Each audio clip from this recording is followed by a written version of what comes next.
dadka inta badan baraha bulshada kaga hadla xiriirkooda waxa la ogaaday in ujeedadoodu ay tahay in dadka kale ay ku qanciyaan inay ku jiraan xaalad farxad leh laakiin arrintu sidaasi ma aha waxa la qarinaya mugdiga ay ku jiraan cilmi baaris ay samaysay jaamacadda Northwest ee ku taala dalka Mareykanka oo lagu wareystay in ka badan 1000 qof ayaa waxa lagu ogaaday in lamaanayaashaasi aanay dareemaynin xasilooni. Nikki Goldstein oo ku takhasustay arrimaha jinsiga ayaa waxay sheegtay in dadka xiriirkooda ku soo bandhiga baraha bulshadu ay doonayaan in dadka kale ay tusaan sida cilaaqaadkoodu u adag yahay. dad ay daadoodu ay u dhaxayso 18 jir ilaa 40 jir oo la weydiiyay sababta xiriirkooda ama jacaylkooda ay ula wadaagaan dadka kale ayaa waxa ka soo baxday natiijo inay qabaan xanuun ku dhaca maskaxda oo keena kalsooni darro iyagoo xataa waqti ku bixiya inay qurxiyaan oo kolba ay wax ka bedelaan sawiradooda isla markaasina isha ay ku hayaan like-ta iyo faallada laga bixinayo. Professor Brad Bushman oo wax ka dhiga jaamacadda Ohio State University waxa uu sheegay in markasta oo qofku aad wax ugu qoro baraha bulshada uu ku jiro xaalad maskaxda ama nafsiyana. waxa lagu ogaaday cilmi baarisahani la sameeyay in lamaanaha isku faraxsan iyagu waqti ay wada qaataan laakiin jacaylkooda aanay ku wadaagin baraha bulshada kuwaas oo ku jira xasilooni nololeed. cilmi baaris kale oo ay samaysay kuuliyadda la yiraahdo Albright College ayaa waxay tilmaantay in lamaanaha xiriirkooda ku soo bandhiga baraha bulshadu ay yihiin kuwa nafsiyan u buka waxaana waxay u muujiyaan dadka kale sida uu sheegay Professor Gwendolyn Sedman oo cilmi nafsiga ka haysta shahaadada PhD macadka cilmi baarista farxadda ee dalka Denmark ayaa dhawaan waxa uu wareystay in ka badan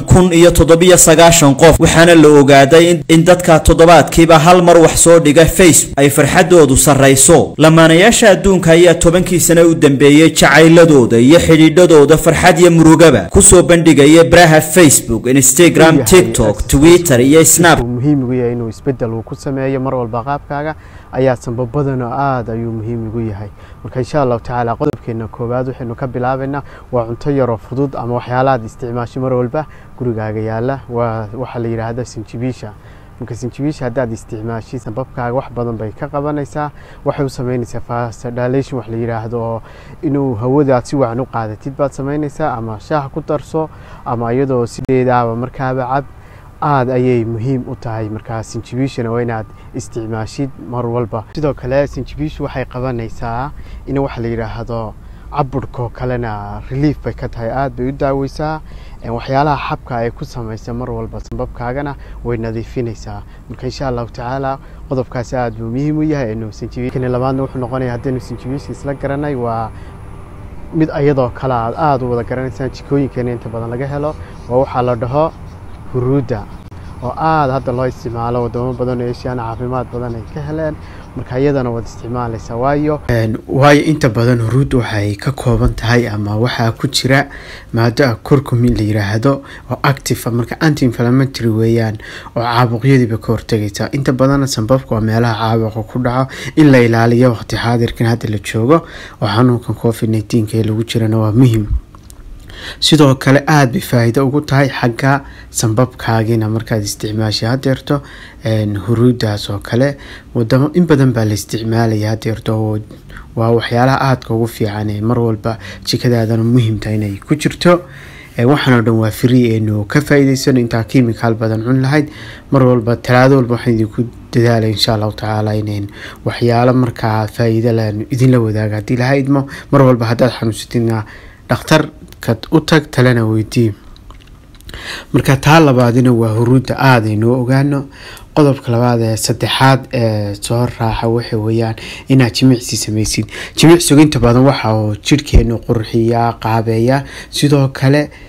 internalkaaga hoosena uu hagaajinaya sanbabkaagi waayo markaad orodid hadda ama jimicsi sameysid si quick buu shaqeynaya wax la yiraahdo si degdeg u shaqeynayaan sanbabadaadii oxygen badan baad qaadanaysaa aad u baxnaanaysaa carbon dioxide baad sii daynaysaa kadib waxaa sameynaya exchange baa dhacaya aad u fiican carbon dioxide kaagi iyo oxygen tiba.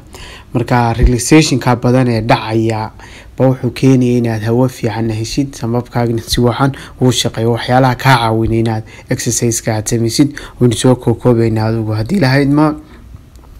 ka saddexaad aadka muhiimka oo kale Afrika hadaad joogtina waa is good aad waad ka helaysaa waynaad vitamin D gaaga moogta aad ilaalisaa inta badan vitamin D ga sooska ugu fiican laga helo waa qorraxda cuntooyin kale laga helo kale hadda way jiraan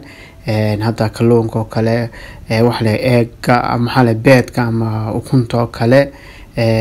waa laga helaa fish kan oo kale ama salmon ka inta badan asagana laga helaa ama fat fish ko kale laakiin hadda qorraxda ugu muhiimsan hadaad meelaha qorraxda leen joogtid ee qabow hadda wadanka aad ka maqantahay kale ayadana waa muhiim inaad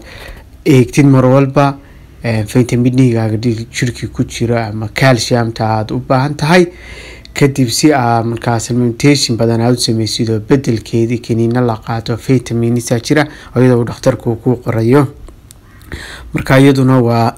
qodobka afraad ee ugu muhiimsan marka laga yimaado exercise-ka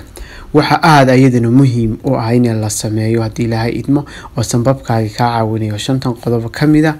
in aad qaadatid jimicsiga la yiraahdo inaad deep breath una hawo qaadatid marka hawada qaadanaysa waa laba la yiraahdaa marka diaphragmatic breath mid la yiraahdo halkaas sawirada aad ka arkaysaan oo kale hawadii baad si wacan u qaadanaysaa kadibna waad sii deynaysaa oxygen-tii kadib sanbabkaaga waxa relaxation uu kala baxayaa si wacan ba hawada u galaysaa waliba xitaa psychology waxa la ogyahay xitaa dad yar caaraysan tahay ma anxiety aad ku hayso waxyaalo badan bay xitaa ka qabanaysaa oo ay ka caawinaysaa marka tababarkaana samee talabaad kale soo raacdan waxa weeyaan nordic breathing baa la dhahaa ama alternative nordic breathing hadba taad u taqaanid marka aragtid ayada sida sankaad waxaad saaraysaa farahaga mid kamida aad ba neeftu qaadnaysa deep breath sida halka idinka muuqato kale kadibna ka kala aad inta qabatid ka sii deynaysaa marka waa exercise la sameeyaa aad u fiican kale dadka yooda iyo meelaha ka daawada ba arkay marka sorry waxaan leenahay inuu ka faa'iideysan waan idinka raali gelinaya muuqaalka xogaa yar socda hakad waa yar yimi inaan muuqaalo kale idin kula wadaago ma jeclaystay intan ka dambayso aan idin la sii wadaago marka waxaan ku leeyahay walaaladu hadii Ilaahay idmo waa shanta qodob aad ugu muhiimsan waa inaad exercise sameysid sinjibisha isticmaal waxa la yiraahdo timing ama waxa la yiraahdo huruuda isticmaalaysaa hawo fiican hawada deep breath baad qaadanaysaa vitamin D gaaga kalena waa eegaysaa vitamin D gaagana waa ilaalinaysaa exercise na waad sameynaysaa waa jirka caafimaadka qaba ayaa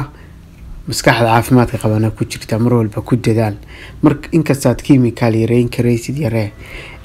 talada aan mar walba idin siinayno ama waxaan ku leeyahay marka isticmaalna hadii aad xasaasiyad ku leedahay hadii aad xanuuno gaar ah qabtid mar walba weydii ama dhakhtarka kuugu dhow la tasho hadii Ilaahay idmo waxaan halka u fadhinaa mar walba saan umada wacyigeeda u dhisi lahayn hana xishoonin xanuun kasta oo ku haya aad markaa dareemaysid hadii Ilaahay idmo la wadaag